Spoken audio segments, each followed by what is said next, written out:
Health Organization as a state of complete physical, mental, and social well-being and not merely the absence of disease or infirmity. Obesity is a complex disease which has reached pandemic dimensions. According to the World Health Organization, WHO, in 2022, 1 in 8 people globally were living with obesity. At least 2.8 million people die each year as a result of being overweight or obese. The figures are grim in Malaysia too. According to the Ministry of Health Malaysia, more than 50% of Malaysian adults are overweight or obese. We are getting fatter. We are getting fatter as the prevalence of overweight and obesity increased by almost 10% from 2011 to 2023. What is overweight and obesity? Overweight and obesity are defined as abnormal or excessive fat accumulation that may impair health. How to know that you are the part of this statistics? Measuring 1. Body mass index. 2. Waist circumference. BMI is calculated as body weight in kilograms divided by the squared meter of the height. Thus, normal body weight is when the BMI ranges between 18.5 to 22.9, whereas a BMI ranging from 23 to 27.4 is considered overweight, while more than 27.5 is obese. The recommended cutoff points for identifying overweight individuals are men, waist circumference greater than 90 centimeters, and women, a waist circumference greater than 80 centimeters. What are the causes contribute to this health problem? Our love for delicious Malaysian food, like nasi lemak and char kway teow, can lead to weight gain if not balanced with healthy choices. Consuming a lot of processed or fast food, which is high in fat and sugar. 1 in 3 adults in Malaysia are not physically active. Our modern lifestyles often involve long hours of sitting, whether at work or home. Other than that, people tend to rely on driving rather than walking or cycling. Some people may be more predisposed to gain weight due to their genetic makeup. For example, Prader-Willi syndrome caused by some missing genetic material 5 leads to excessive appetite, and overeating can easily result in obesity. Sleep less than 7 hours within 24 hours. 38% of adults in Malaysia are not getting enough sleep. Medications, for example, some corticosteroids, medications for epilepsy and diabetes, mental illness, antidepressants, and schizophrenia can cause weight gain. What are the effects of obesity to the body? Obesity leads to a rise in blood cholesterol, resulting in high blood pressure. The rise of blood pressure increases the risk of stroke, which occurs when the blood flow to the brain is restricted. Stroke can result in damage to the nervous system and hamper the brain ability to control the body. Obesity affects the digestive system in several ways. Most prominently, it is associated with a higher risk of gastroesophageal reflux disease, which occur when the stomach acid leaks out into esophagus. Fat accumulation around the neck can cause the airway to become smaller and making breathing more difficult. This condition is known as sleep apnea, with some people even finding it difficult to breathe for small periods. Obesity affects heart health and increases the chances of heart attacks. Increased mass places greater stress on the muscles and bones, causing muscle mass and bone density to deteriorate.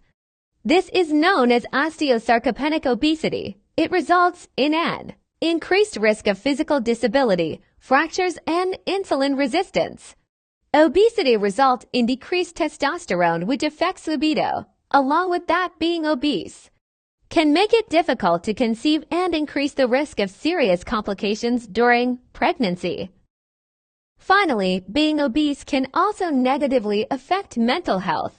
People dealing with obesity are more prone to deal with negative emotions, susceptible to disease, and result in poor esteem and depression. The Ministry of Health has called on Malaysians to take action before the situation worsens and we face an obesity pandemic, which would cause significant stress on the healthcare sector. It's time to break the stigma surrounding obesity in Malaysia.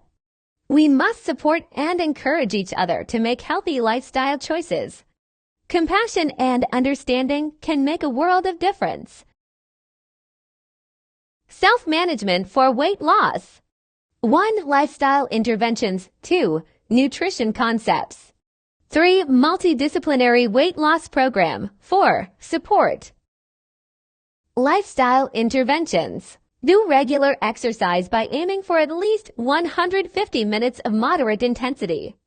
Aerobic activity per week, including strength training exercises at least twice a week. Other than that, we need to focus on a balanced intake of carbohydrates, proteins, and healthy fats. Aim for whole grains, lean proteins, and sources of healthy fats like avocados and nuts. Next is intermittent fasting, which limits the time frame in which you can eat, often leading to a natural reduction in calorie intake. Nutrition concepts. Prepare meals in advance to avoid last-minute unhealthy choices. Include a variety of foods to ensure a well-rounded diet. Choose healthy snacks like fruits, vegetables, or nuts to keep energy levels stable and prevent overeating at meal times. Multidisciplinary weight loss program. Involve a team of professionals, including doctors, registered dietitians, psychologists, and fitness trainers to address all aspects of weight loss. Support. Support is gained from digital tools as it allows users to log their food intake, physical activity, and weight changes, promoting accountability and awareness of habits. Engage family and friends in weight loss journey for encouragement and accountability. Other than that, join local or online support groups where individuals share experiences, challenges, and successes. Self-planning guideline for overweight and obesity population.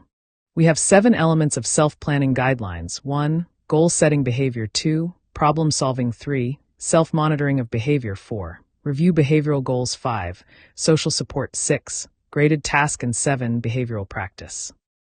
First, it is started with goal-setting behavior. Example is eating 2 serves of fruit and 5 serves of vegetables each day, or aim to achieve 8,000 to 10,000 steps per day. Second is problem solving. It is essential to identify barriers and facilitators that can impact an individual's ability to achieve and maintain their weight loss goals. Example is physical and mental exhaustion can reduce motivation to engage in healthy behaviors. This barrier can be overcome by finding physical activities that are enjoyable and do simple changes, like taking the stairs or walking during breaks in order to increase daily activity levels. Third is self-monitoring of behavior. Example is regular self-weighing, using pedometer or using digital tools. Fourth is review behavioral goals, through email or written feedback on energy intake and physical activity. Fifth is social support. By participating in structured weight loss programs or classes can foster a sense of community and shared goals. 6 is graded tasks. By encourage a gradual increase in physical activity levels, working towards 150 to 300 minutes per week. Lastly, number 7, behavioral practice, which engage individuals in role-playing exercises where they practice responding to situations that may trigger unhealthy eating or sedentary behavior. Your health journey is personal, and it's essential to approach it with kindness and patience towards yourself. Remember, it's about progress, not perfection. By understanding obesity as a disease and seeking the right support, you can take control of your health and work towards a better quality of life. Together, we can break the stigma surrounding obesity and promote a healthier future for everyone.